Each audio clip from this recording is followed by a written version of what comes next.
आज से 4 साल पहले मेरे को ब्रेस्ट कैंसर हुआ था। धीरे पहले वो बिल्कुल बारीक दाने के बराबर था, बाद में वो बढ़ कर के काफ़ी बड़ा हो गया। उसके बाद जब डायग्नोज हुआ तो अपोलो हॉस्पिटल में ही हुआ, तो वहाँ पे मेरे को मालूम चला कि ये जो है कैंसर है।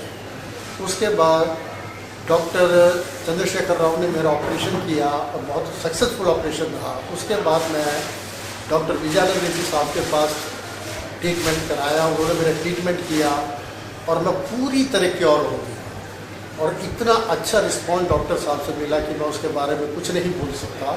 और उसके बाद अभी 2 महीने पहले मेरे को इसोफेगस में फिर जो है स्वेलिंग आया।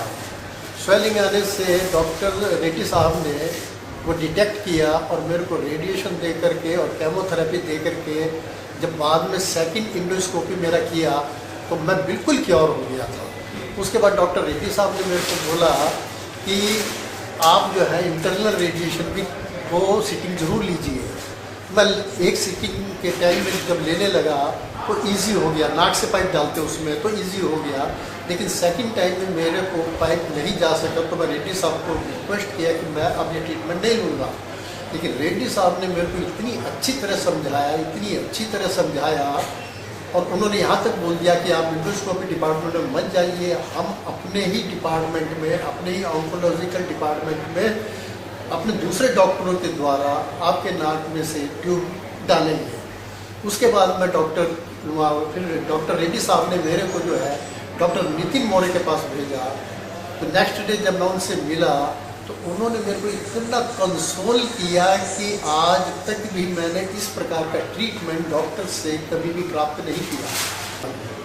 और मैं हर एक पेशेंट से यही एक्सपेक्ट करूँगा कि नेगेटिव थिंकिंग नहीं, हमेशा पॉजिटिव थिंकिंग करना। अभी देखिए मेरे को जो मैं अपना एग्जांपल देता हूँ कि मेरे को 2 कैंसर हुए हैं within the span of 4 year और still I have never thought that I am having cancer. और अगर हम पॉजिटिव थिंकिंग लेके चलेंगे तो जो मेरी अपनी थिंकिंग है उसके हिसाब से मैं बोलता हूँ कि हमारे घर का जो इन्वायरमेंट है वो उसमें एनर्जी प्राप्त होगी। हमारे बच्चे भी हमारा साथ देंगे, हमारा मिसेज साथ देगा, रिलेटिव साथ देंगे। लेकिन अगर हम डर होके चलेंगे, अपनी बीमारी को बहुत ज़्यादा एक्सपोज करते हुए चलेंगे, हर वक्त बोलते रहेंगे मैं बीमार हूँ, तो उससे क्या है, घर की जो एनर्जी है उसका नाश होता है, वो ख़त्म होती है।